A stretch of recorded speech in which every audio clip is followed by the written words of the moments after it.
All right, I'm going to call the meeting to order. Please rise and join me with the Pledge of Allegiance.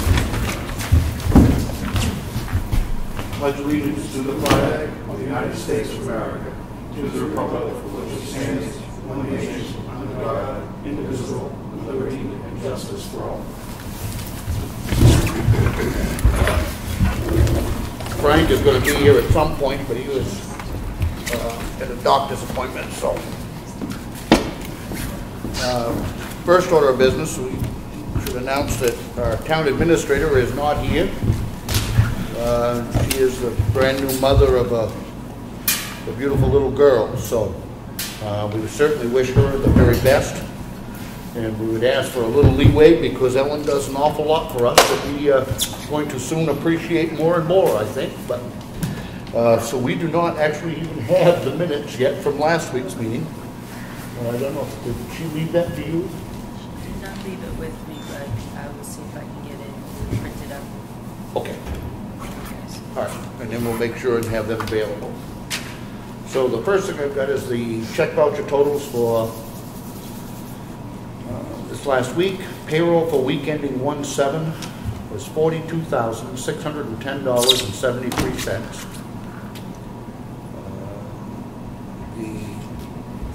Batch total of the accounts payable, there's two numbers here. One for 12/30, which is the final for 2016, which is $63,538.49. And then accounts payable attributed to 2017 is $72,313.91. For a total dispersed this week of $178,463.13. I make a motion we sign. Second. All in favor? Aye. These are again just the batch totals. We review and sign every bill that comes in.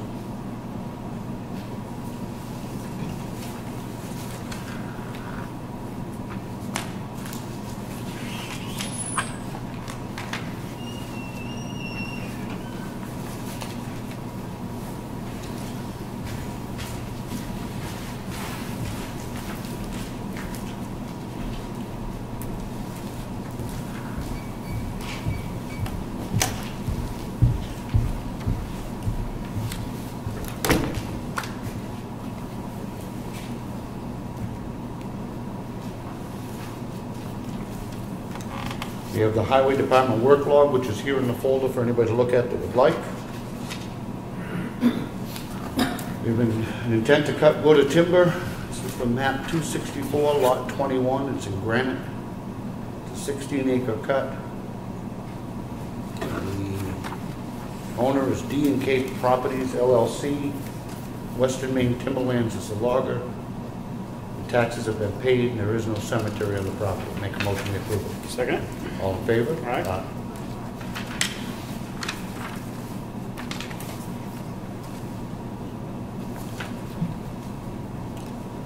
We have another notice of intent to cut, which is map 65, lot 1.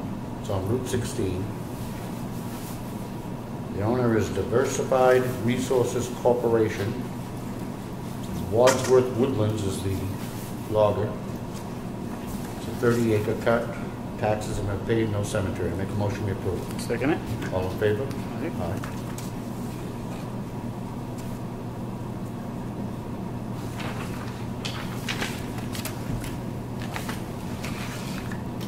We have a purchase order. It's from Ellen White. It's for Select Print Solutions. It's for the printing of the town reports for the amount of $2,252. Make a motion we approve. Second. All in favor? Aye. Aye.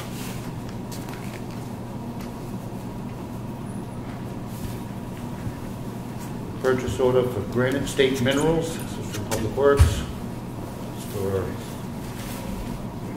48,000 pounds of road salt. I can't imagine that you're using any of that. The amount of the purchase order is for, I take it back, it's an open purchase order for the amount of $48,000 for road salt, about $58 a ton. Make a motion we approve. Second. All in favor? Aye. Aye.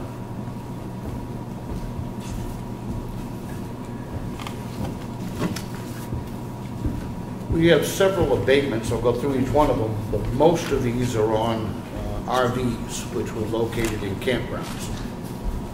So, this first one is for Roger and Ida Raymond. This is 125 Old Granite Road. In this particular case, the taxpayer brought in a check to pay off the 2016 first half bill on January 1st, 2016. The check and slip got stuck in the back of the cash drawer, so they were subsequently assigned interest, which they should not have been, for a $44.45 abatement. Make a motion we approve it. Second it. All in favor? Aye.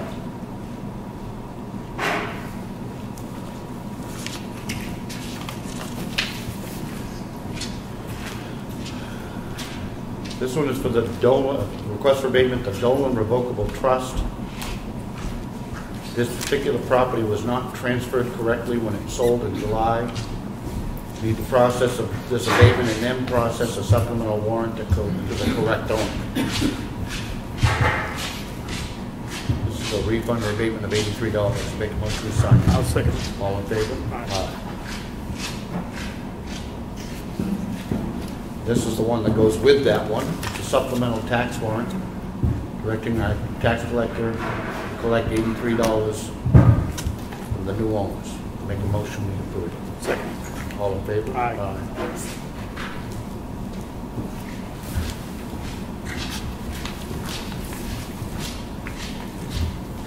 This is a request for abatement for Mike Carey Edmond. Original assessment was $12,200. The revised assessment is $8,000. This is on an RV located in Terrace Pines. It is recorded taxes of 2010 when in fact it's of 2007. Going by the book value of the RV, it's worthy of the abatement. Make a motion we approve it. I'll second it. All in favor? Aye.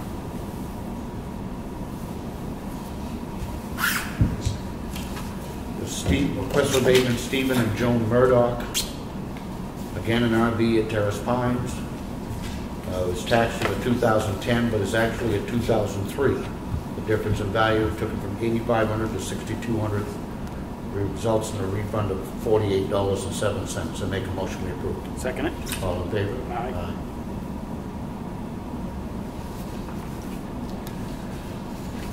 This is a request for abatement. This is Roger and Shirley Aziz. It's on again on an RV. The NADA value was $3,200. The revised assessment was $2,600. Results in a refund of $13.07. Make a motion we approve. I'll second it. All in favor? Aye.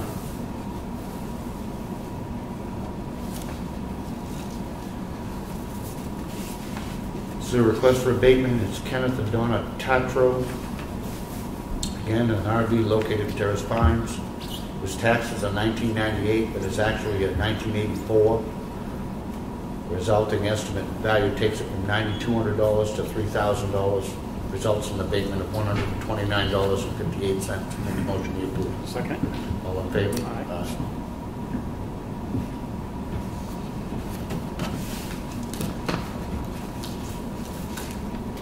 This is a request for abatement for Ray and Rebecca Reynolds.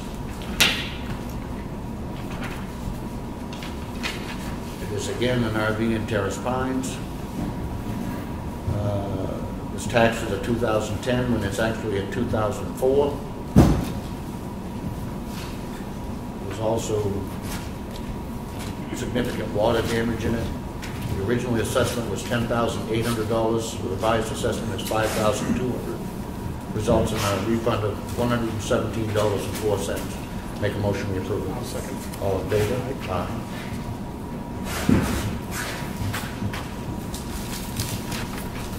We have the recycling cash log from the incinerator showing we collected $3,889.95 in the month of December.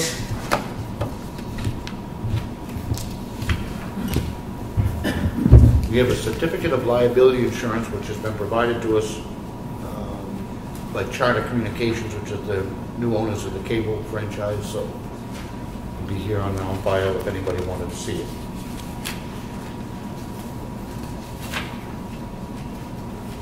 We have a job invoice. This is from Public Works regarding the library. Brad, you want to talk to us about this briefly? That's a proposal from Sean McManus to do the plaster repair in the old part of the library that was caused from a leaking roof that we fixed a couple of years ago now. I was pretty sure Steve contacted me today about it. I think we spoke about this probably last October about it. He worked very hard trying to get other people to give quotes on it, and he hunted and couldn't come up with any other people who would do the plaster work in there. The repairs we did on the roof on the outside have worked. There's no more leaking going on there, so he has the ability to do this over the winter time here. So we wanted to present it to either to readdress it. I don't know if we did approve it back in the fall, and that's what I'm getting at. So I guess we're bringing it up again to have that discussion and Maria, I know we've discussed this a couple of times. Yeah, we had a meeting, the Board of Trustees and the Board of Selectmen, and we talked about it then, and we were going to get some quotes for it, and I guess we could just get the one quote. Okay. So the library has funds to cover it, to pay for that. So we don't need money from the town, but we need approval. Okay. I have no issue with this. He's been doing a bunch of work. He's available to do this. He is available, and I think did he mention he'd like to start You would love to start. something fairly soon on it. So Well, this is a proposal to do a bunch of repairs at the library, including replacing ceiling tiles, creating a plumbing access panel in the women's bathroom. It's to chip out the plaster, mask, repair, repaint in the two front room areas, and then paint all the ceilings. And the amount is $5,200. As Maria mentioned, the library has a fund, which they graciously, it's the town's responsibility to maintain that building, and I don't want to sound like we're shirking that responsibility because it is ours. However, the library has a fund, which was a fund that was generated predominantly through late book fees, et cetera, over the years, which has given them a fund so that they've offered to pay for these repairs, which I think is fine, and I appreciate it. So, with that, I make a motion that we allow the library to proceed with these repairs in the amount of $5,200. I'll second it. All in favor? Aye. If you want to just get with him and... yeah. Would you like a purchase order prepared for that also? I think it's probably a good idea to get out the lane and keep it Yep. straight upstairs. Okay. Okay? No conditions? Okay.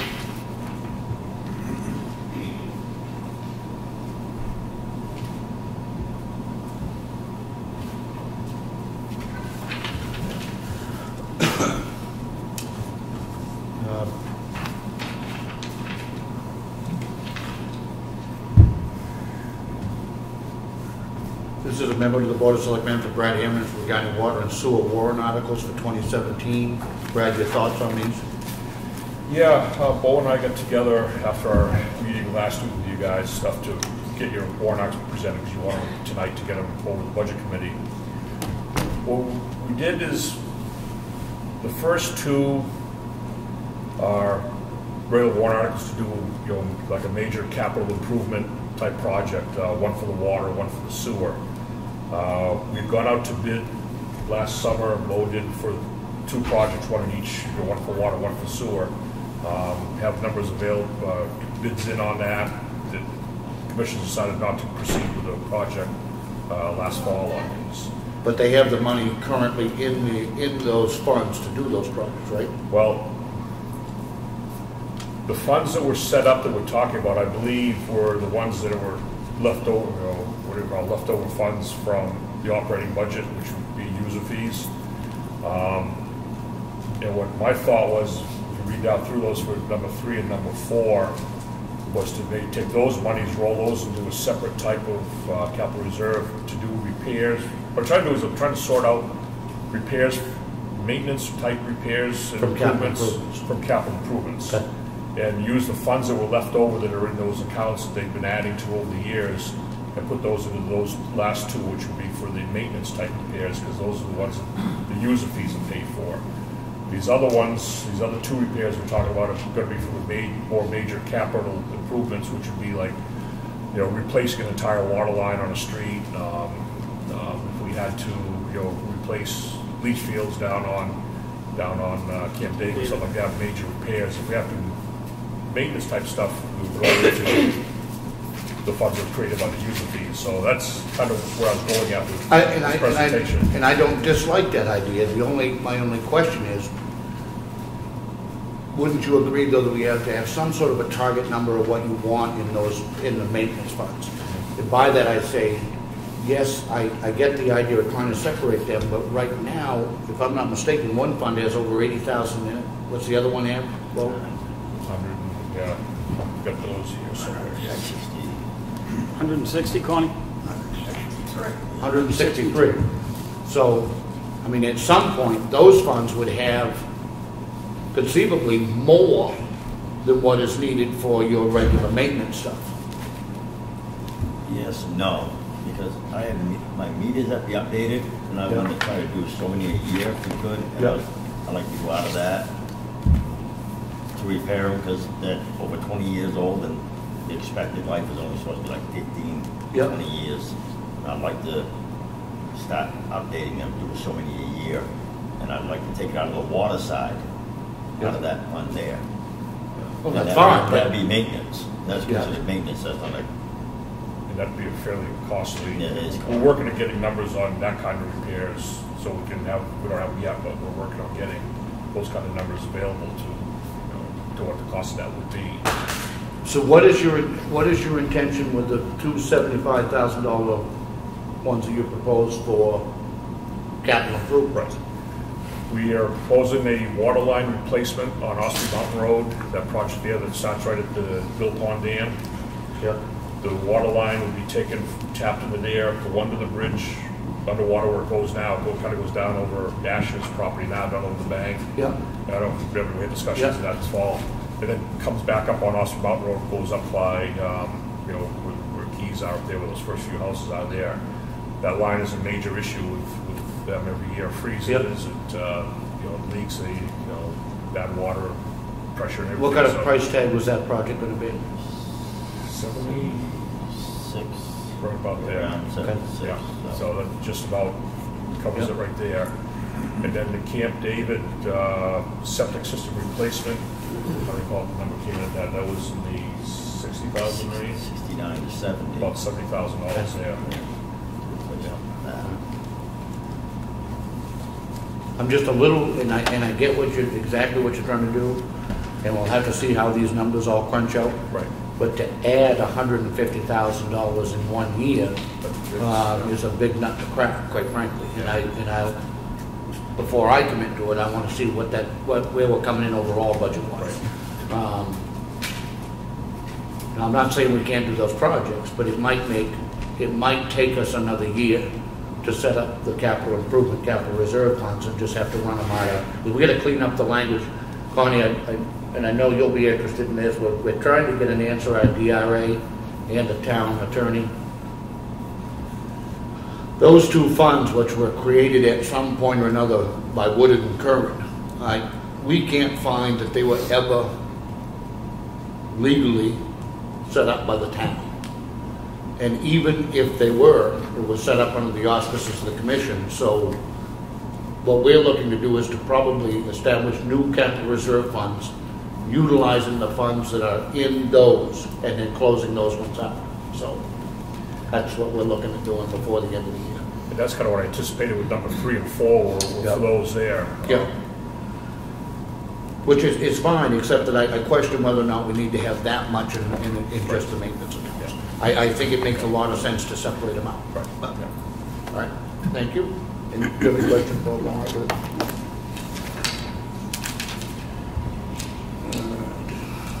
That is all I have in the red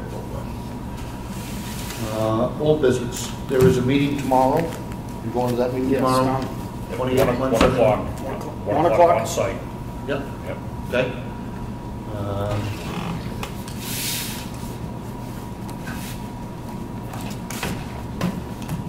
Revenue review and draft warrant articles. What's going on in here? I think we'll put that out to next week. Oh, we get the water and sewer. In the water and sewer, we have a warrant for the water and sewer collection for the amount of $100.71. Make a motion, we sign it. Second it. All in favor? Aye. We have an abatement application. This is from the Government School District. This is one that we discussed at last week's meeting. The commission had entered into an agreement with the school district to refund them over a period of 9 billings, 9 quarters, 6, some, I think it was 6. Every quarter, something like that. over a period of quarters, that they were going to reimburse them a certain amount of money to correct for an overpayment that the school district had made. What we asked for last week was to simply to give us the amount and clean it up, get one more thing off the table. So this results in an abatement or a check back to the school district in the amount of $4,840.31.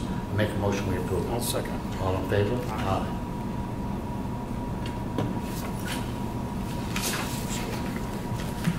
And then we have 6 checks.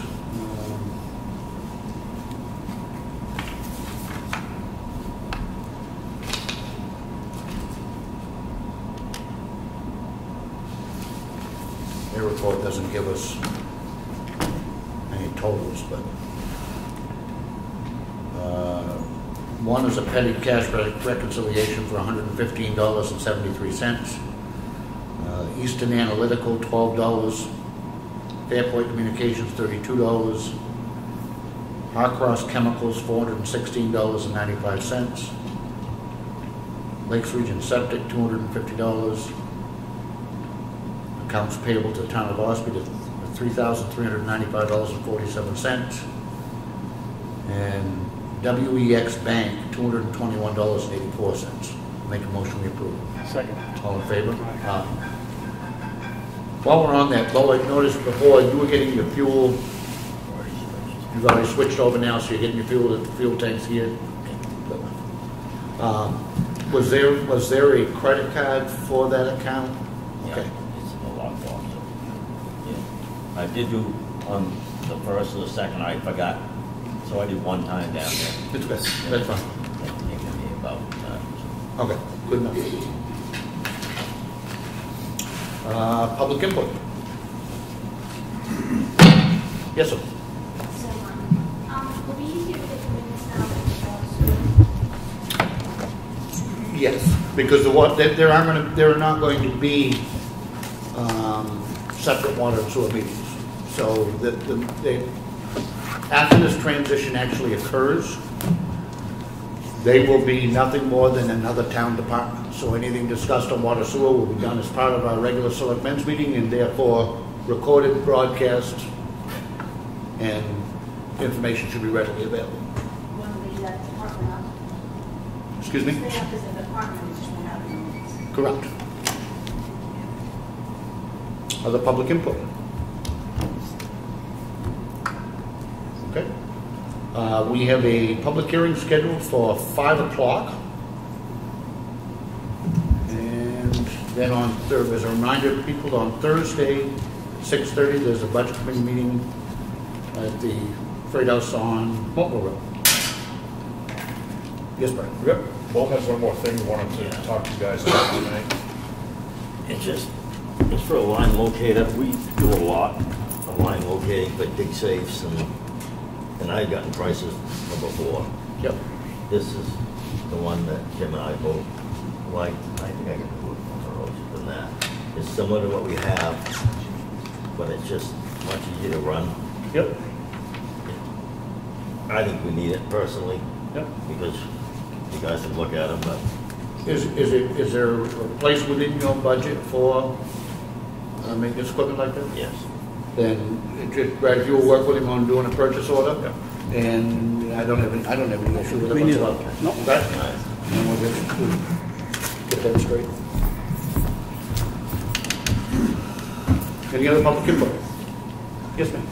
The budget committee, is that the public hearing, or is that just a meeting? No, that's just another meeting. Okay. They'll be going over revenues and warrant articles, I believe. Thank you. Okay?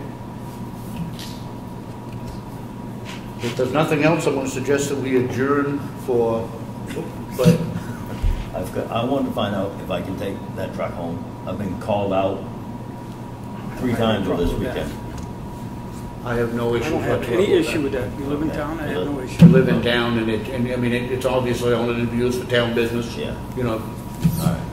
so I have no Well, issue. you're on with it. call? Yeah, I'm on call all the time, yeah. So I have no issue with it. Me neither. Thank you. I'm going to suggest that we just recess the meeting for 20 minutes until 5 o'clock, give anybody else a chance to be here who wants to be. Yep. All in favor? All in favor?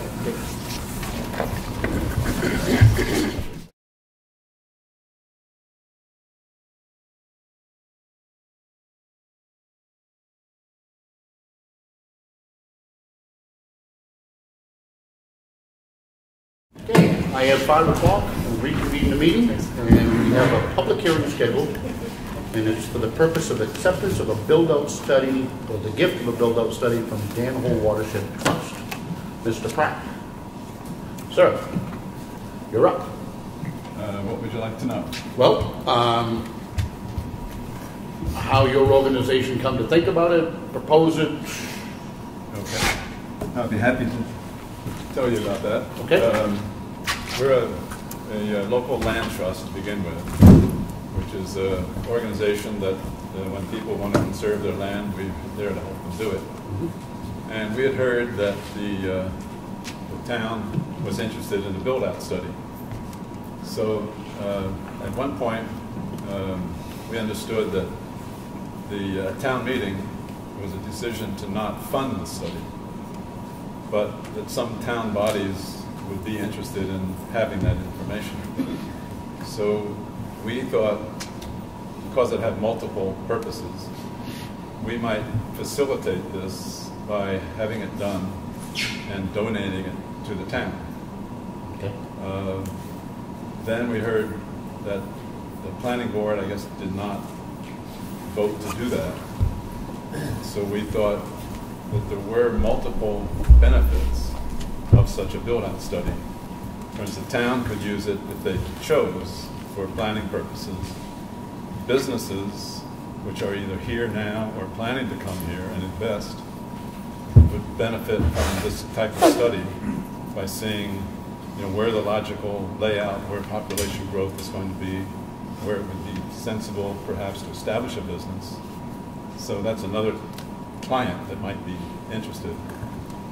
And then for conservation purposes, it seemed to make sense to me that if a study showed where the population was likely to be, then if someone was interested in conserving their property that they may have owned for many years, we might look at that map and say, well, I'm sorry, but that's in an area where there's projected to be more dense population growth or commercial growth. Maybe it doesn't make sense to conserve your land there. Maybe there's something else up on the mountainside or something. So we thought there were multiple benefits from such a study, and we decided to go ahead and offer to do this with contributions from the people in the town. Okay. I should give a little bit of background as to how we ended up here with this hearing. And I know there was some disagreement with certain members of the planning board about the process. It has been a long-established process in this town that in order to accept a gift, that town meeting has empowered the Board of Selectmen and only the Board of Selectmen to accept gifts. And the statute requires, if it's a value of more than $5,000, that we hold a public hearing, and that's why we're here. The only statement I would have to your underlying premise, which was that the town meeting only voted against the money, I think for those who weren't here, there was quite a bit more discussion about just the money. But that being said, somebody else like to speak to it? Mr. Gillette? Yeah, I can offer some context here, if I may, and perhaps explain how Dan Hole came to be involved in this idea. After town meeting, which turned down the proposal to fund $3,000 of this study, of the $6,000 study, I was aware that we are legally obliged as a town to update our master plan. We have to do so periodically under the law. Periodically is not spelled out in the law, but it generally means at least once every 10 years and hopefully more often. And ours is currently approaching its 11th birthday. So I apparently am the point person on doing this with the planning board. We're going to help them organize it, two other of my colleagues.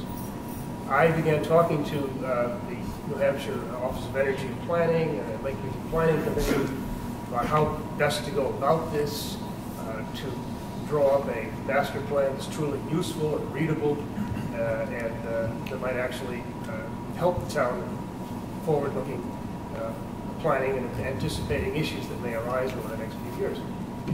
In the course of this, it became clear that doing a build-out study, both of these agencies told me, is a standard best practice. It's been that way for many years. It's considered an excellent way to anticipate issues as you try to figure out what the town will look like as it's built out to its maximum extent. You may identify problems, you may identify areas that could be developed commercially that you haven't yet zoned accordingly. There may be unpleasant and maybe pleasant surprises, but at least the surprises will come in the study, not when you collide with them 5 or 10 years or 20 years down the road. So that's the point of this study, to try to anticipate future issues.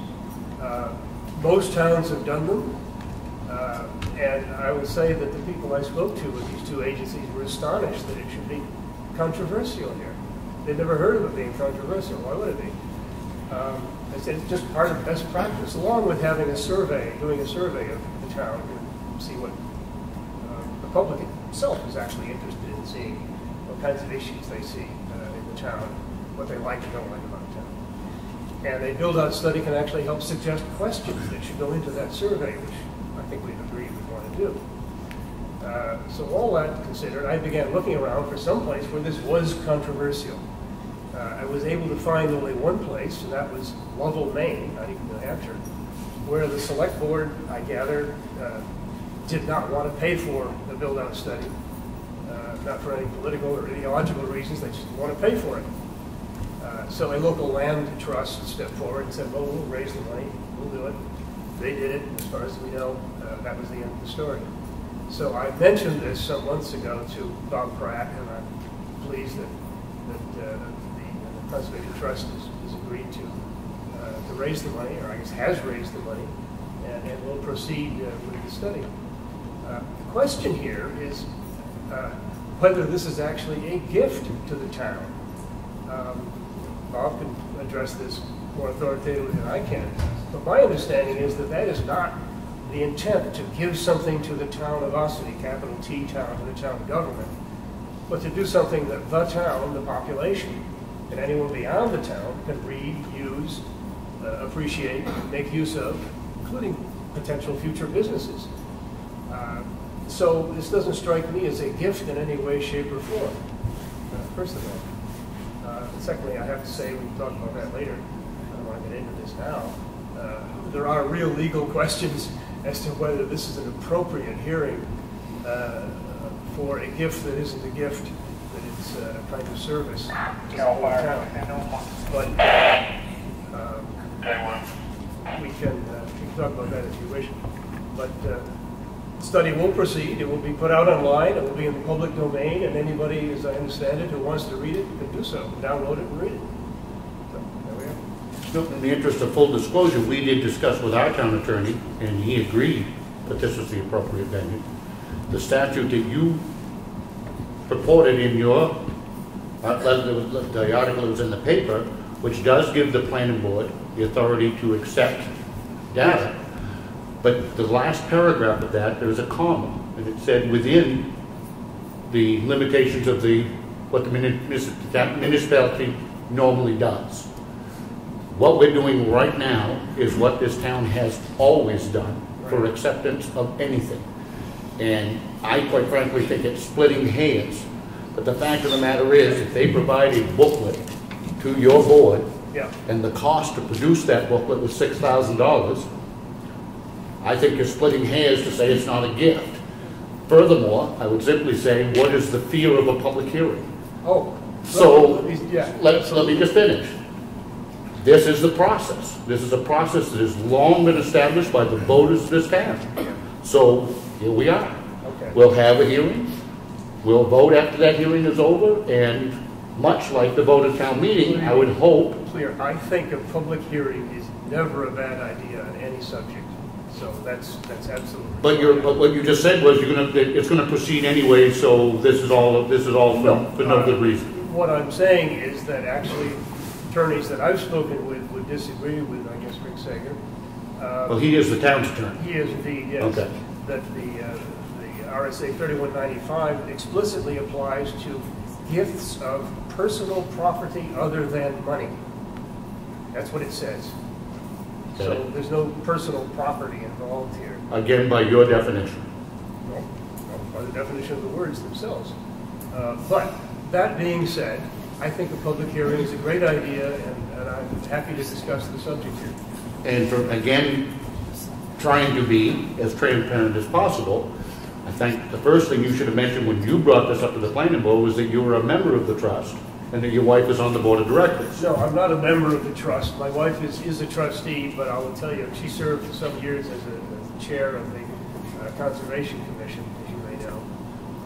Takes very little interest in town affairs these days. You ought to get them to correct the website because your name is all over it as a contributing member. Oh, we send a check, about $100 every year. We do for a number of organizations, yeah. We're also members in that sense, I guess, of the Washington Observatory. But I am good friends with several people. I'm not suggesting that there's anything inappropriate about Yeah, it. You can belong to what you want to, but I think that if before you go, when you go to the planning board and say, you know, this organization is offering a gift, I think you should have told them you're a member of that organization. That's all. And I'm not saying that there's anything wrong with that, but I think those are issues of transparency that I think are important. Well, I think there's no relevance there, but yes, we have made contributions to it, as to many other organizations around here. But that's not the point. The point is that they want to do a study that we put into the public domain.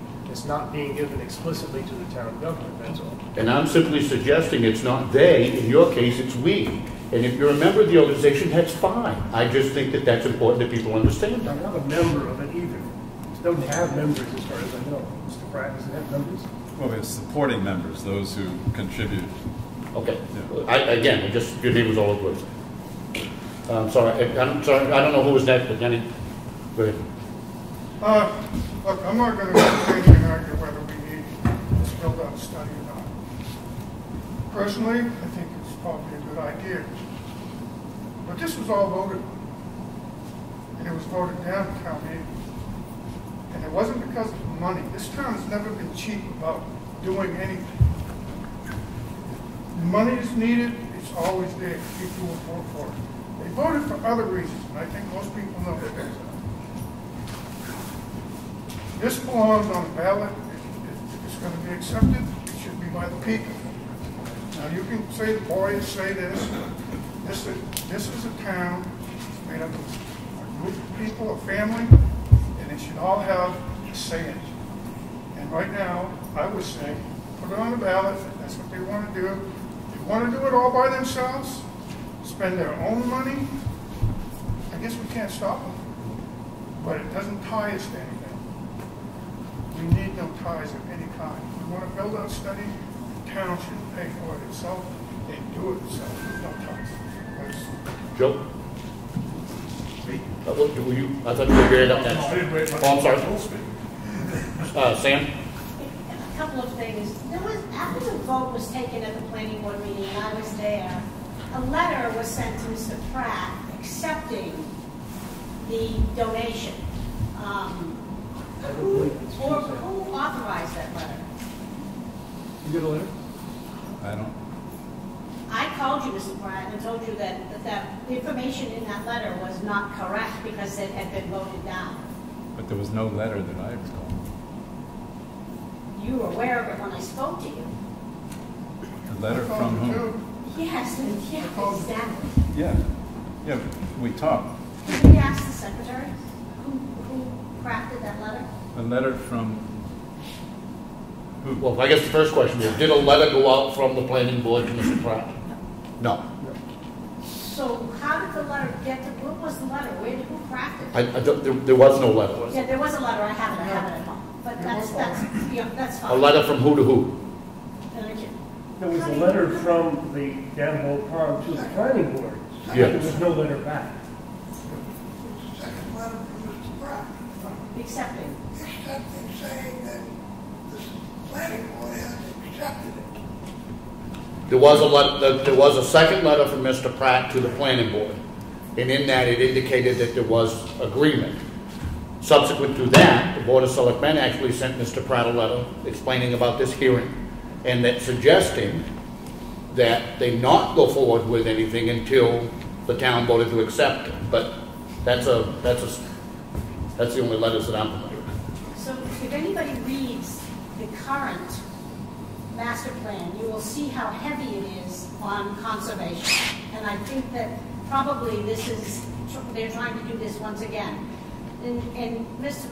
Gillette is incorrect, because Tamworth has been fighting this now for at least 5 years, and they still don't have a build-out study, and they won't have a build-out study.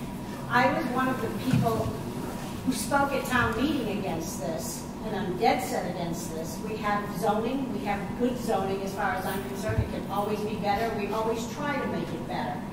This, to me, is a backdoor to seeing how much land you can usurp and put it into conservation. Not that conservation doesn't have a place, because it does, but it needs a balance. And we don't need to take any more off the tax rolls and put the burden on the taxpayer. And if you want to speak, Mr. Gillette, I would suggest you. Hold on one second. Harry, you were next. Yeah, I do. I've thought about this, and I'm familiar with the Downhole Trust, and they bought some good pieces of property. You're a member as well, right? Pardon? You're a member of that as well. Well, I contribute to them. You're a contributing member. Okay, so, well, I don't know what I am. But anyway, I've given this a lot of thought, and it doesn't really matter how I feel about it. At the town meeting, and if you go back and look at the minutes, I think you'll see that they say this, it was not voted down because of money. It was voted down because people didn't want it. And for that reason, I wouldn't vote for it either, because I think the people should have their say in this. That's all I have to say. Mr. Gillette. Yeah, if I could just correct one point. It may well be that Tamworth has discussed doing a build-out study, but it would be very difficult for Tamworth actually to do such a study, because a meaningful build-out study requires a zoning ordinance to provide a frame of reference to figure out what over time can and will not be built out. So if lacking a zoning ordinance, it's hard to do a build-out study. People that know me will know very quickly that I tend not to do anything just because another town does or doesn't do it. I'm fully prepared to make a decision on what I think is in the best interest of Ossipee and Ossipee alone. I think caring about what other towns think has got us in a lot of trouble at times, i.e. what's going on at Western Shores. But that's another story. Joe. Hi, Joe. Joe D. Joe D. I do have some knowledge of this. It's been being floated. At least I know the planning board got it, as well as the Economic Development Committee got requested to state that we would back the to say that we would back the study. And again, whenever it came in front of my knowledge, the thing that I went back to was that at this town meeting, and the legislative body of this town meeting voted not to. And there has been people saying that it was just the money and not the, but the money is tied to the action. So I think you should look at both of that. Legislative body voted down. Whether it's given to us or not, the legislative body said no. So that ends it right there, as far as I'm concerned, and I hope you back that up. Somebody else? Sam? Does this study rest on him getting a grant from the town, Mr. Pratt? No, State? I'm sorry. no. There's no partnership with the state agency to grant part of the cost? No. Okay. And I know that was what was proposed before. I'm not suggesting. We weren't told that. We were told the planning board that they needed $3,000, and there would be a state grant for $4,000. They needed it by the first of the year, or they couldn't get the grant.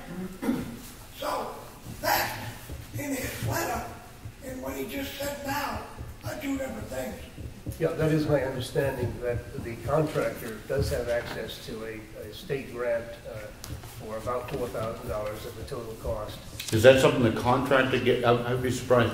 Would the contractor need town approval or a town sign off or anything to get that $4,000? I have asked that question, and he says no. Wow.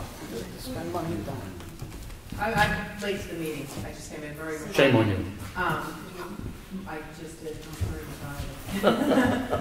When I came to one of the last meetings that this was being discussed at, I had asked that question: Why did they come to the planning board?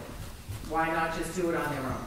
And what I was told by Mr. Gillette was that they just wanted to let us know, to give us, you know. I think they were, my understanding, Mr. Pratt can hopefully reaffirm this, but trying to understand if indeed there was interest on the part of people in town bodies.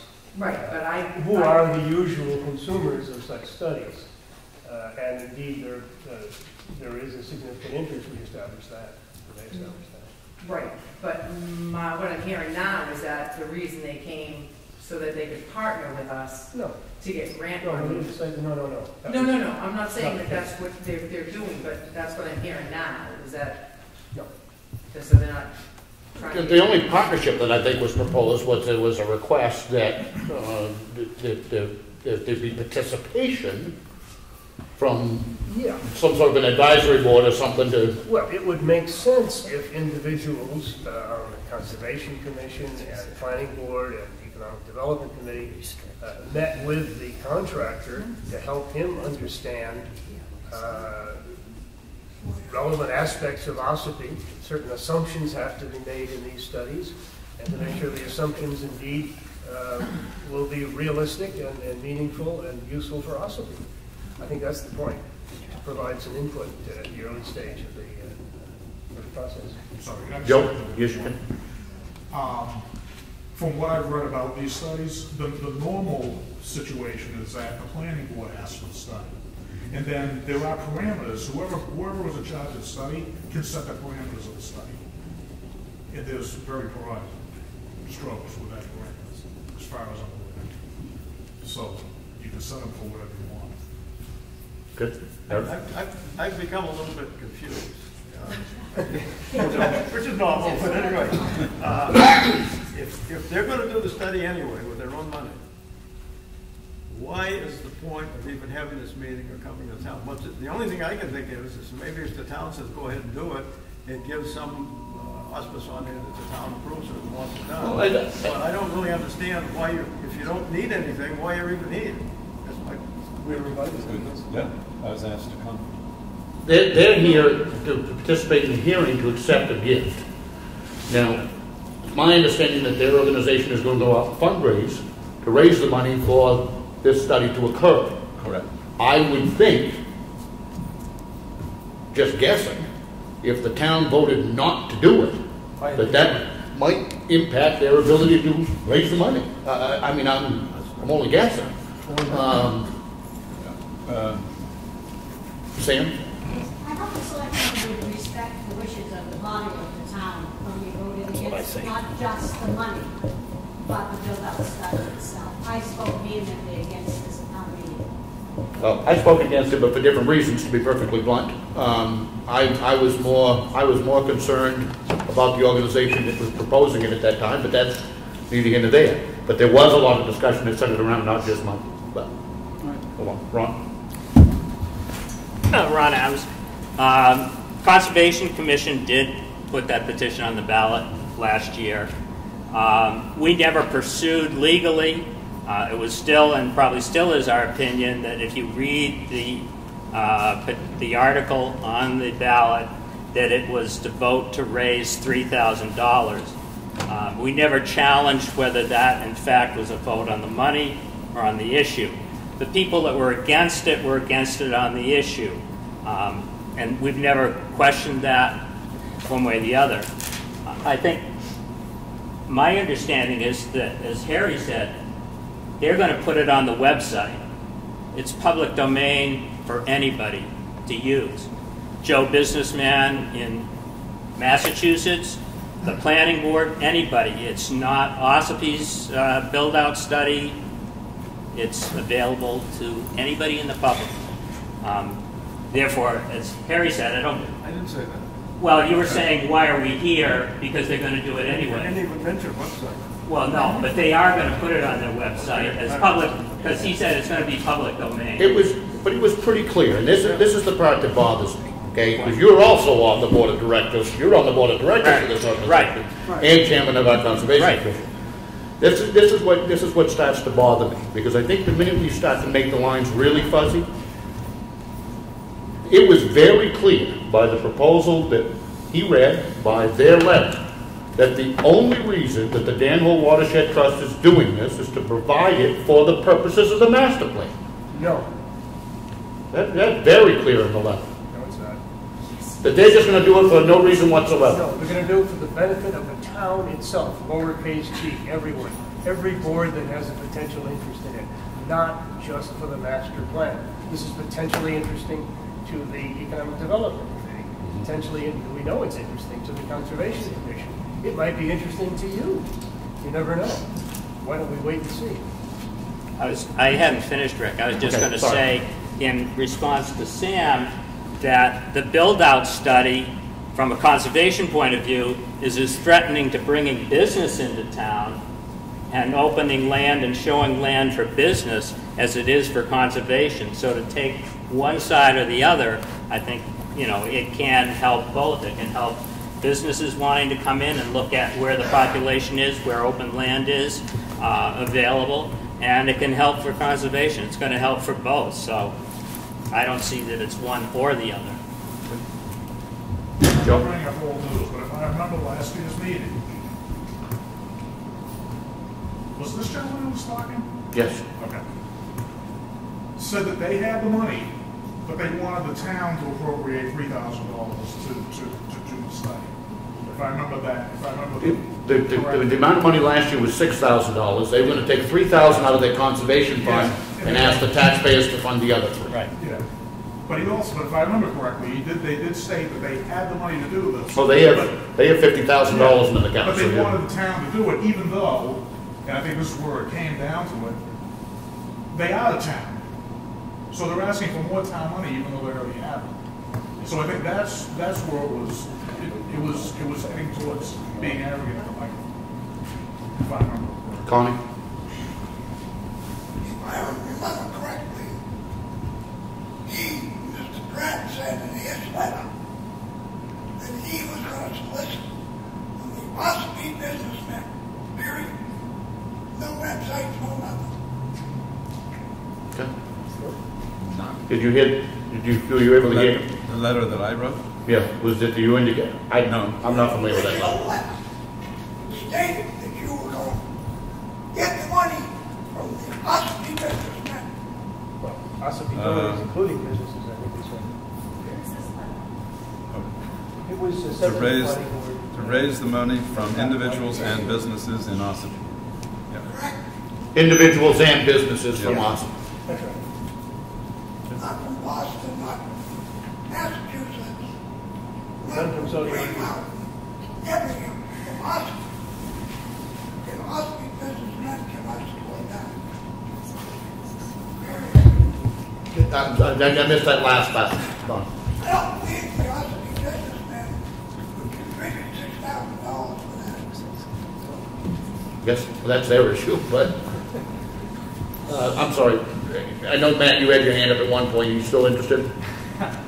I just don't want to. I don't want to come bypass anybody. That's all right. Yeah, sure. Okay. Matt Freeman. I think that there's two things. I think there's a little bit of confusion that there's a difference between the Dan Hole Pond Watershed Trust, the town's conservation committee, and then like Green Mountain Conservation. Like those are all very different organizations, and they've all been involved in this in different times, but in different ways and different places. So I think people just should take a step back and make sure that they understand that those are all very different organizations along this process.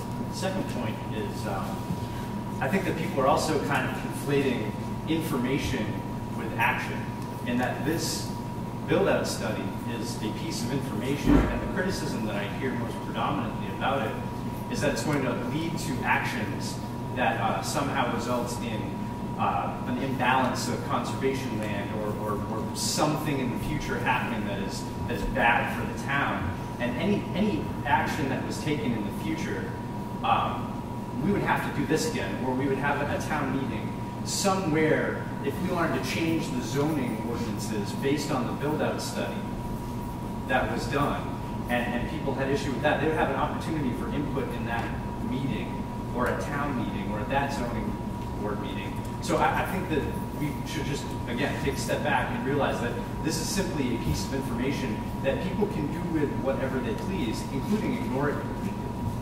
I think your second point's a very fair point, but on to your first point, and I think the thing that does muddy the waters is while you say that the three organizations are very different, they almost all share membership. And I understand that there are people who are very interested in that area, and I get that. But to the point, Joe specifically just said something about them having, when you guys were talking, having $50,000 in an account and it being town money. That is specifically referring to the town's conservation commission. Correct. Which is not the Danville Pond Watershed Trust, which is the organization that's currently putting this forward. So that's a very specific example of a confusion. Correct. That is causing the problem. I'd like to dispel, explain maybe a little more about a land trust. Sometimes I get this idea that somebody's going to take over the town and conserve everything. For our part, as a land trust, and this is a nationwide, there's land trusts all over the country, we work with willing landowners who are interested in conserving their land. In a case in point, a family just recently wanted to conserve their property. So we were in touch with them, actually through the Conservation Commission. And we worked out an arrangement to purchase their property. And in the deed, the settlers put in a requirement that this land must be conserved in perpetuity. So the land trust, we offered to help them achieve their objective. We're not going around, condemning land and saying this has to be conserved. It's none of our business. And I wanted to make that clear because, we have no power. You have more than you think for. Now, can I just run one by you? And this is just a very small microcosm of what sometimes gives me pause. Because while we're looking at it from how much more land can we afford to take off the tax roll. All of the land we've preserved is in current use, and we're paying the same tax that ever was paid. Okay, but let me give you another example. 2-3 years ago, Conservation Commission came to the town and wanted us to accept as a gift a piece of land down on Duncan Lake Road, the Scott property. Mm-hmm. We held a public hearing, much like we have right here, right now. And it was determined that there was no compelling reason to take that piece of land off the tax rolls. None.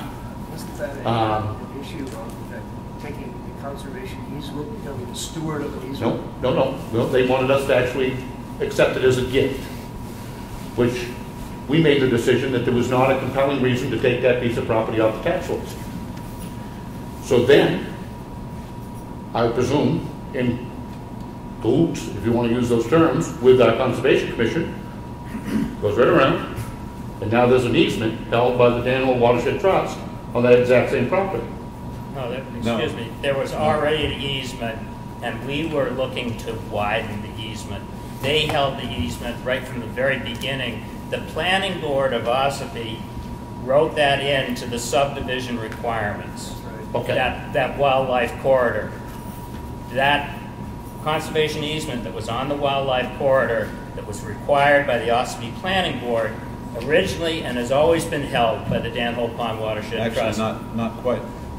The requirement by the planning board required the owner to establish a conservation easement on that corridor. Mm-hmm. Scott? Jim Scott created a family trust to hold that easement in themselves. And obviously he couldn't do that forever. Yep. So they needed an organization like ours to hold an easement, or the town could hold an easement. So the easement was transferred from the Scott Family Trust to the Land Trust, and now we hold the easement. Okay. That the And town did the required. Conservation Commission recently spend money to do a study on that piece of land? We're looking at from that land to the Pine River State Forest, to the new Chickatelli property, to the Ossipee Ag property, to the Sumner Brook property. So it is a whole wildlife corridor that we're looking at. Yes, that's what we were requesting. Correct. So, and the Chickatelli property is another piece of property Well, which is now owned by the trust. Well, it all lines up. But it's owned by the trust. Yes.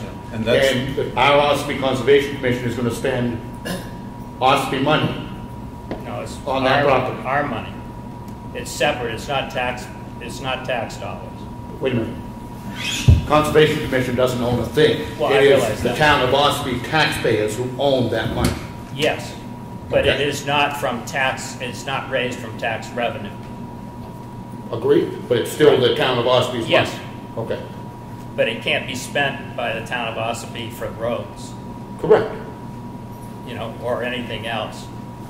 But my point is, you're spending Ossipee money which is owned by Right. Ossipee taxpayers Right. on property which they do not own. And I again, we're getting way far afield here. This is a microcosm of what gives me concern, and I think valid. Somebody else. When I come back to the master plan for a moment, I want to agree with Sam that the current master plan is heavily weighted towards conservation issues, not the fault of the person who did it all alone, almost 11 years ago. One of the things that I hope we can do in an updated version is to include a special section devoted to business development, economic development in Ossipee. And counting on, or will count on, I think, the Economic Development Committee to provide, if not a draft for that section, substantial input so that we can have, as part of our master plan, something that's actually focused on forward-looking business development here. And I see the build-out study as contributing substantially to that, that section, as well as anything to do with conservation. Probably more to that than any other part of the master plan. So this is a potentially versatile thing. It may tell us nothing that we don't already know, in which case it wouldn't be terribly useful. We hope the studies tell us something that we don't know. And if we turn away from any information which we know can be had and usually is incorporated in a master plan, if we turn away from that, then we are almost by definition going to do a deficient master plan. I personally don't want to be part of something that is, from the get-go, deficient. It may be deficient anyway, it's better than best evidence. But I sure don't want to be part of something that is, by definition, deficient. But I would also hope you understand that there's a balance to be struck between what we should be doing and what the voters are empowered to do. The fact of the matter is, you were elected, just like I was elected, by the same people who had a say in this. Now, you can disagree with what they did all day long. I think, you know, you took a poll in this room, there'd be a 50-50 split on. There was a vote, Rick, on one question, and that was, should the town spend $3,000 on this or not? That is absolutely not accurate. That is the question that was stated in the warrant article. But that, if you were here, and was unless here. you want to be very disingenuous, there was a whole lot more discussion than about the $3,000. There was a great deal of discussion about whether it should be done at all. There was a great deal of discussion by people who said it should be done. So if we were to guess how the question would have been voted on, should we do one at all, even if it's free?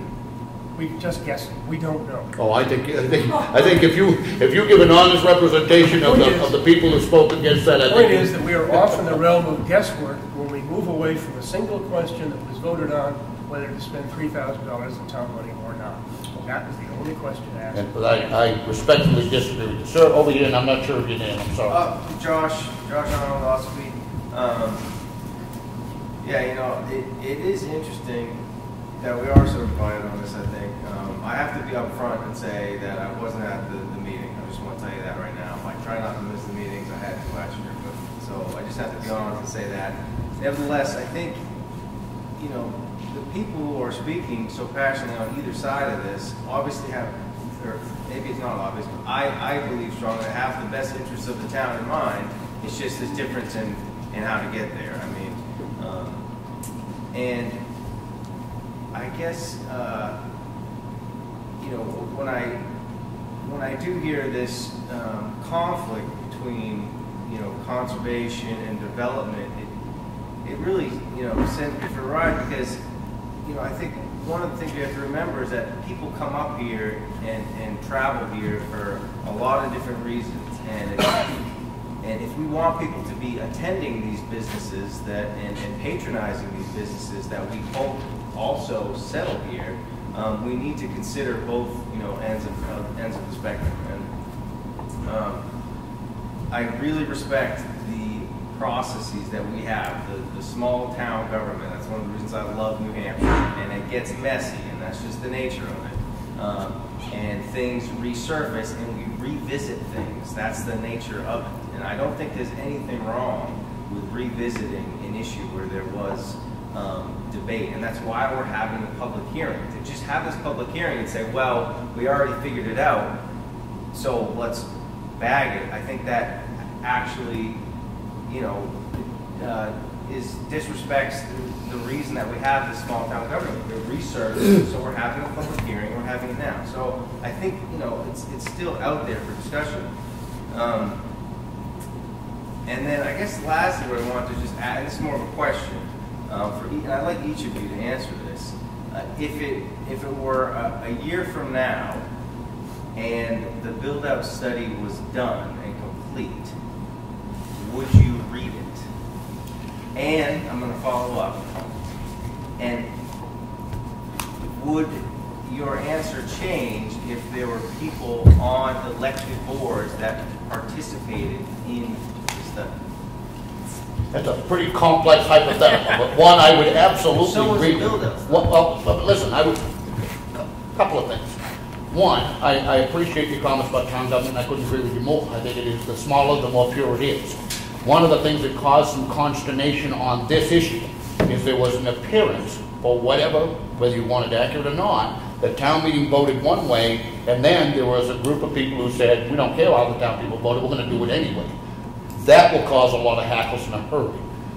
As to the second part of what you're saying, I would absolutely read the study. Studies they can be useful.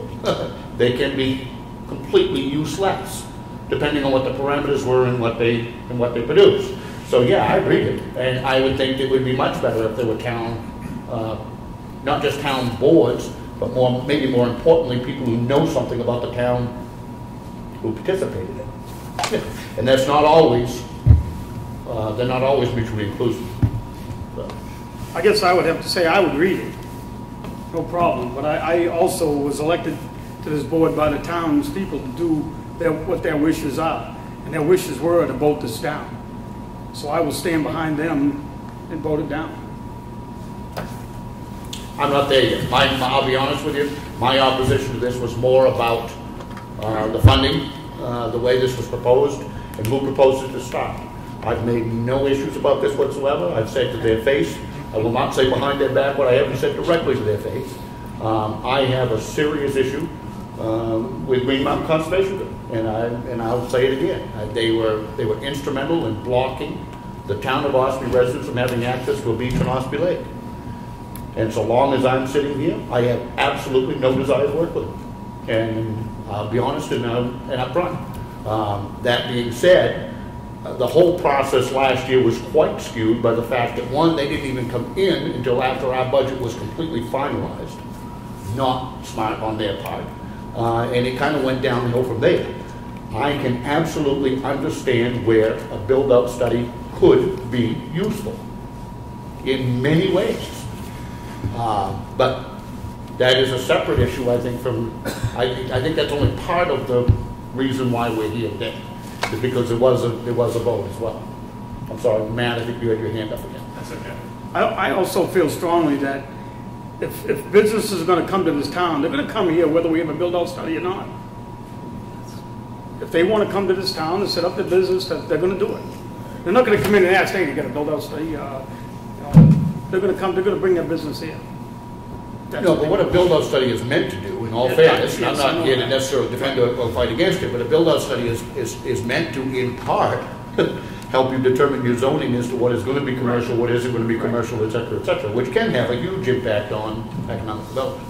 Sam, you had your hand up. I'm sorry. I guess the crux of this for me is that we said no at town meeting, and the planning board has gone ahead and flown in our faces and decided that this is something that they want to do anyway, even after we say no. I think that sits really badly with me, and I was at that meeting. Okay. Sure. Ron Larrabee, I had just a question, and I'm confused like Harry. Is it the parameters of this build-out study? Is there anything in that parameter that influences businesses compared to conservation? I don't know. I don't know. I honestly don't know what the parameters are, so I don't know. I think there's a lot of rhetoric going on about this plan is going to provide a lot of conservation property and take property off the tax rates. Well, I think there's no bias. I don't think either way. It's based on the current zoning and then population projections, and then that shows where they anticipate building and business and I don't see growing. The reluctance of people to say that this is going to put more land in conservation and take away from businesses. And I disagree with you because business will look at that plan to see where the best place to build is. Our zoning does that. I think you had your hand up. Well, the only thing that I would say about all this, two things. First, I don't know why we're still sitting here arguing about this. And secondly, I want to ask you something. And the planning board members that are here. So you have a build-up study, and you have a larger acreage set aside, this phase for conservation, or that's what's going to be. So, the company comes in like Sprague, some big company, and they say, you know what, we want to bring a company in here. And they pick that piece of property, say, this is where we want to go. What do you do? Oh, you can't have that because that's set aside for conservation? Or do you say, come on in? Well, one, that under the study is simply it will not come away with any recommendations as far as I know. It simply will plot. It will plot your projected build out at your current zoning. Right. Yes. So it's not going to. I don't think it's going to designate that this ought to be conservation and this. I don't. Exactly. I think that's. While I understand what you're saying and your concern, I don't think it's an issue for this issue as to whether or not we do a build-out study. And zoning determines what's residential, what's business, and what's... Correct. What it can do, Rick, if I may just quickly interject, is identify areas of the town that are not now set aside for conservation, but are not zoned for commercial development either, which could be and perhaps should be in the future zoned that way. So that could be very much a positive help to economic growth. Okay, Pat. Yeah, the whole premise of this thing is it will show how the zoning plays out. If every plot had whatever it could have on it, where would it be? What would the population changes? But it's based on this zoning. Correct. Okay. Okay. Ash. Ash Fishbein, Officer Resident. Pat brings up a really good point, and so does the preceding hearing, or just before. Rick, you've told me, said many times at Selectmen's meetings that as the Economic Development Council should possibly focus on its zoning. You agreed several times that there should be some zoning changes that need to come in certain locations on 16. I think we all agree on that. I think it's important that with something like this to take place, it would help the argument to be able to change those zoning areas. Looking through zoning changes over the last 15 years, which I was able to do today and yesterday, there were actually a lot of zoning petitions that have come to this town that were defeated because they weren't recommended by the planning board that totally makes sense just with common sense on certain parts of 25, certain parts of 16, and because the planning board wasn't for it, I believe it got defeated. The town body voted against it, but it has that little line under it that says not recommended by the planning board. Well, it did on what I read today. Okay, well, it says it right on it. I'll be more than happy to show you that.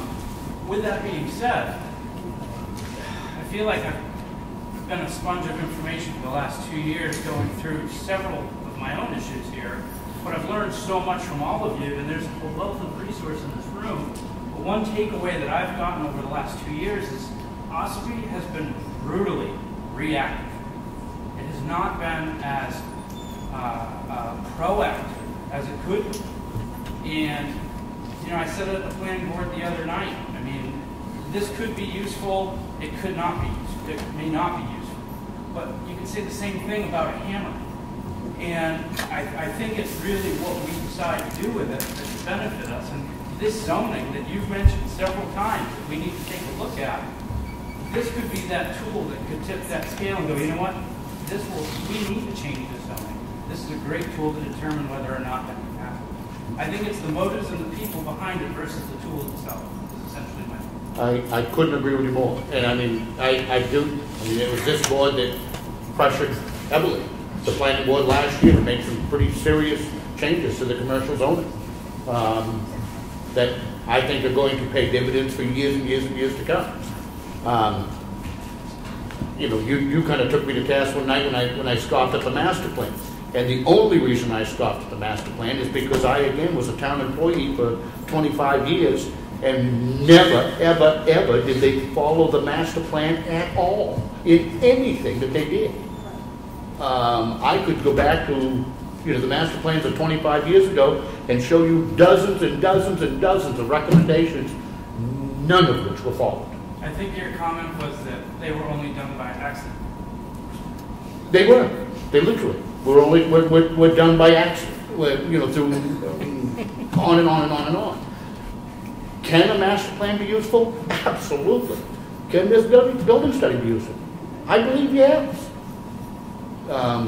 What comes out of it, how people use it, that will be the determining factor at some point. Well, while the decision, I don't know if there's really a decision that needs to be made here tonight, seeing that there are a few people that think this is more just informational gathering than it is a decision-making, part of the decision-making process. I would hope that, because honestly, I'm actually surprised there are more, what sounds like more people for it than against it at the moment. I would hope that if this were to go through, the tool would be used in a beneficial way for the town if the body and the board, any board, decides to use it. And it doesn't go forward in bashing the groups that are trying to push it. I think there needs to be a little bit of come togetherness. I understand you voted last year being adamantly against the Green Mountain Conservation Commission. I think that clouds some judgment after 10 years. And I think that there are times where you have to look at things and go, maybe this could benefit. Not to take away from Town Beach or anything, because I get it. I wish we had that as well. But oh, we'll get one eventually. Well, that's awesome. That would be great. I think it would be beneficial. But I do think going forward, I think we should be able to use the tools that we need. Bob. If this goes forward, if Dan Hall Contrast goes ahead and does this, as I trust they will, would you be willing to meet with the contractor, among others, to talk about how this study is to be done to make sure that it really is going to be relevant to Ossipee itself? I don't have any opposition to that at all. And I can tell you what my plan tonight is to take the matter under advisement. Frank was hoping to be here, wasn't able to be here. He'll have the benefit of being able to review the entire meeting, and then we will in fact vote next Monday night as to whether or not to accept it. Now, there can be a lot of debate, we're going to do what we know town meeting has empowered us to do, and what we believe the law requires us to do, which is to accept it. If people choose to ignore that vote, that is their business. I would be more than a little disappointed if they chose to do that. I do believe that we ought to follow the rules. These are the rules that have long been established by town meeting. Every year, town meeting votes to whether or not to give this board the authority to accept gifts on their behalf. And I would hope that that vote will be respected. But that's up to you, and we'll see how the vote comes out. Do we have anything else to add? Sure. Just to clarify, we will do the study, and it will be available. We would be honored to make a gift of it to the town, but short of that, it will be available. Okay. You're intent on doing the study even if nobody uses it? Correct. Okay. Well, that's your business, and then for those who donate, I guess it's their business. I'm stuck on something about the logic of this. If the town voted not to have the study, the question is, how then can you vote to accept or not accept? I don't understand how that part of the process doesn't that part of the process doesn't make any sense to me. The other thing is, Mr. Gillette said that without a zoning ordinance, you cannot have a build-out study. That tells me the zoning ordinance and the build-out study is connected. Yes, they are. So there is a regulatory, or could be a possible regulatory issue here, and that's why I think some of the town has trouble with it. My last comment is, if this was a marketing class, I think everybody would fail, because no one has made their point. If you wanted to do this build-out study, even if the town was against it, then I believe personally you should have came to the town and did it through one article and explained your position. Had Dan Holt Pond Trust show up and explain the parameters of the build-out study. Perhaps the town could come up to an agreement and say, we will not use it for regulatory purposes. It will just be for information. And finally, if they do the study anyway and let the town or anybody use it, the town has already voted not to have it used. How is that going to get into the master plan? If that was the original problem, is putting it in the master plan. If I may add, you're conflating a lot of things here that don't fit too well in the seven. The fact that the build-out study uses the existing zoning ordinance as a frame of reference does not mean excuse me, that it has any regulatory purpose or component at all. It simply uses the information of the zoning map to guide the projection of what the town will look like as it builds out. So it has no regulatory purpose or element to it. Secondly, again, I come back to the fact that there was only one vote at last town meeting, and that was on whether to spend $3,000 of town money on such a study. Many strong feelings expressed on both sides of the question whether it should be done or not, but no vote taken on that question.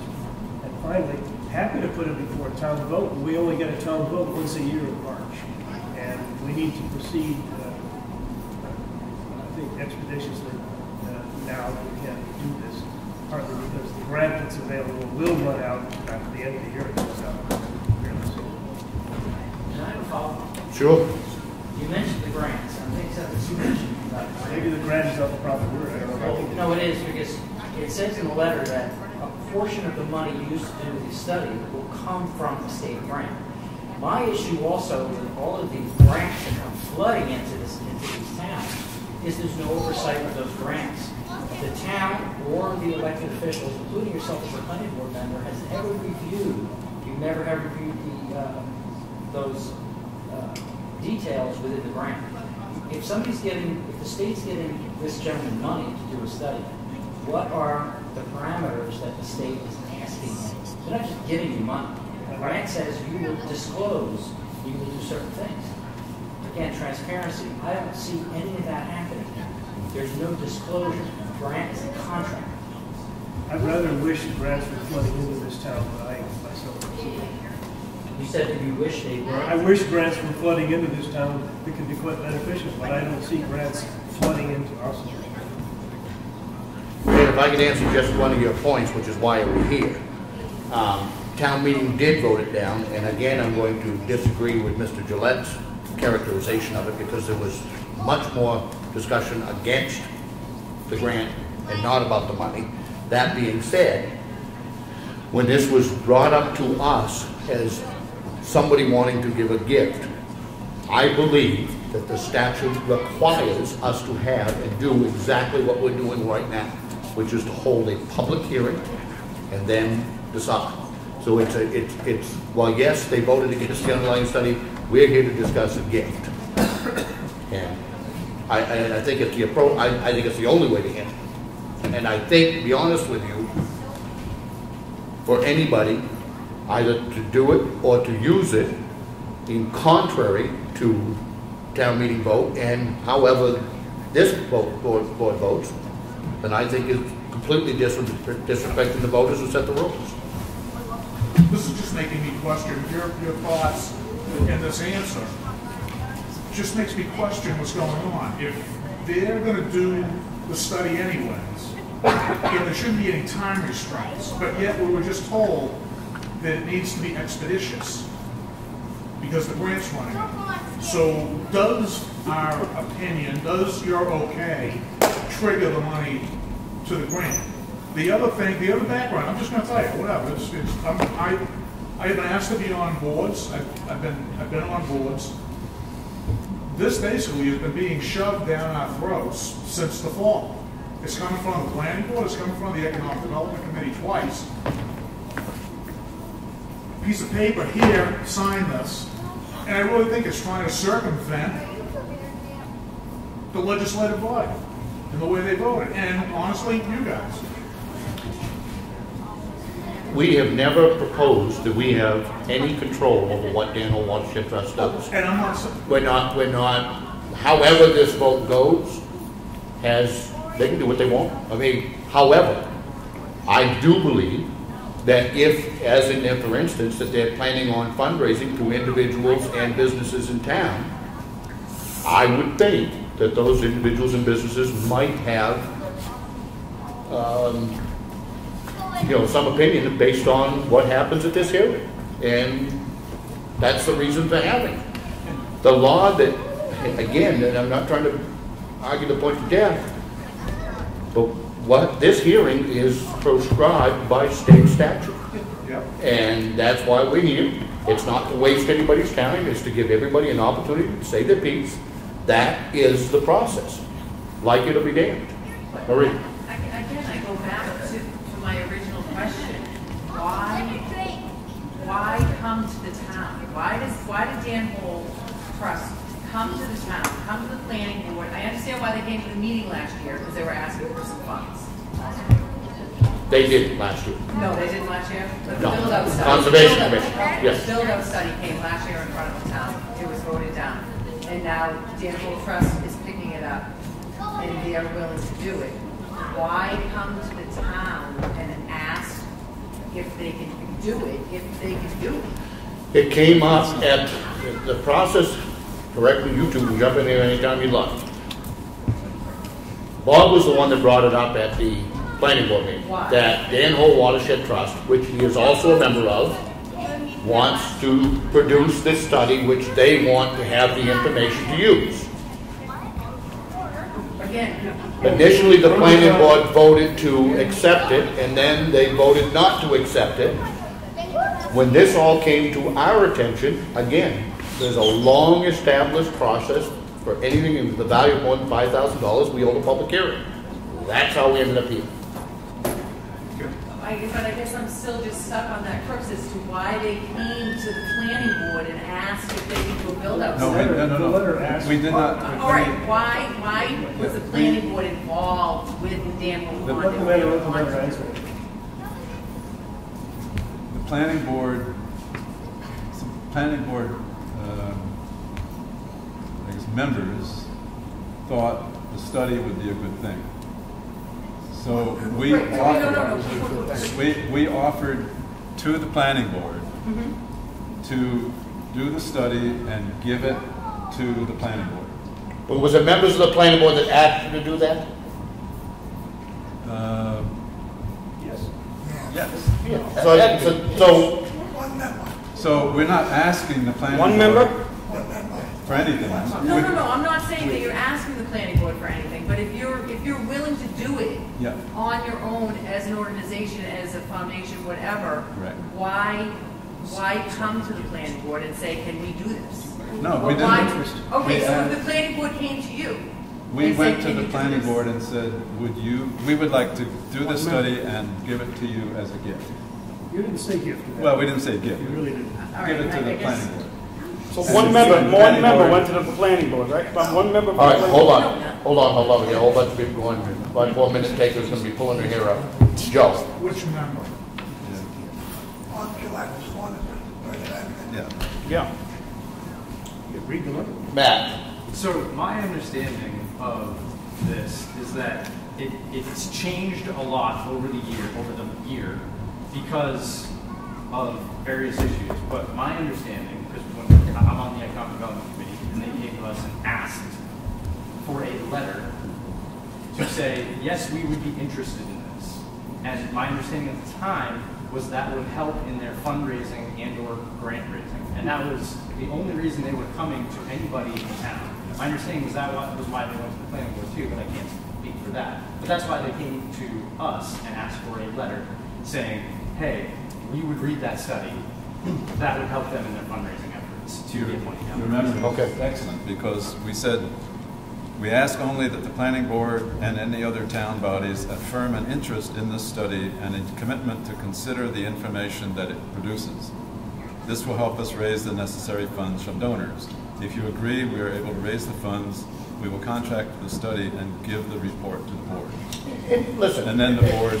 But I guess the thing that makes perfect sense, and that I think again needs to simply be said. I don't think there's anything wrong with it.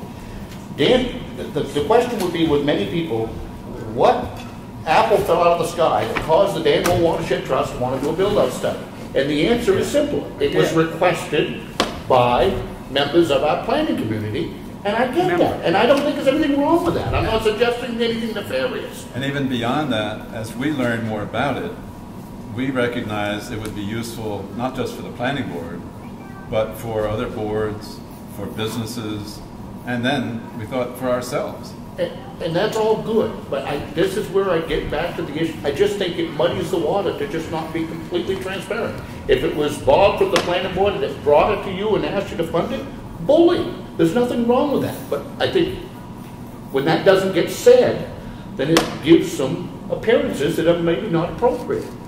Okay, I did say that, didn't I? I did say that, didn't I? I didn't hear you say that, honestly. I said that I originally suggested to them that they do it, having found that there was an example in Lovell, Maine, where the selectmen didn't. I honestly did not hear you say that, which is fine, but I'm not saying you didn't. So a local land conservation trust gathered the money and did it for the town. I heard that whole part, but I didn't hear you say that it was you that went to them and said, And and then that's I fine. mentioned this to Bob Pratt months ago, and perhaps Okay. that was the stimulus that they needed. I just think we're just beating a dead horse at this point. Sam? Question, why did Mr. Gillette approach Mr. Pratt without going to the board first and getting everybody's approval or non-approval? That's for his board to take action if they're interested. Unless somebody's got something, I don't want to, I think we're all understand how we got here. I hope that we have cleared up some vague areas. Anybody have anything new to add? Just all I'm going to say, Sure. Jonathan Smith, the will of the people shall not be usurped. It needs to be honored. You voted no, keep it at that. If you want to get a yes vote, go back to your town meeting with the warrant on it. That's right. You start from scratch, that's what I see where it goes. And this whole hour we went in circles here, would have ended about 45 minutes ago. Okay, Connie. 1987, when the zoning was put into effect. At that time, commercial development was stymied. Since then, we have done individual parcels. Two that I can think of voted over on 25 Deer Camp. They both came in front of the planning board, the town passed it. You can't do much as far as expanding business without the landowner encouraging it. there's no way. I mean, we can't, as a planning board, say that just no, we want your property for industrial. They have to come to us. And that's why a lot of them have been turned down. Is it possible that we can make a decision next Monday, and instead of yes or no, it could be sent back to the people? That's what I'd like to see. In what way? To have it done at town meeting? Yes. I would think that would be a normal progression, if that's the way that it goes. Do you have anything else to add? Well, I'm going to just suggest that we take it under advisement. I would love Frank Ryder will have a chance to use at a doctor's appointment this afternoon that he could not miss. He'll have a chance to review the minutes and participate as well. So at this point, I'm going to move to close the public hearing. All in favor? Aye. Thank you, everybody, for coming and for sharing your thoughts. I make a motion we adjourn. Second. All in favor? Aye.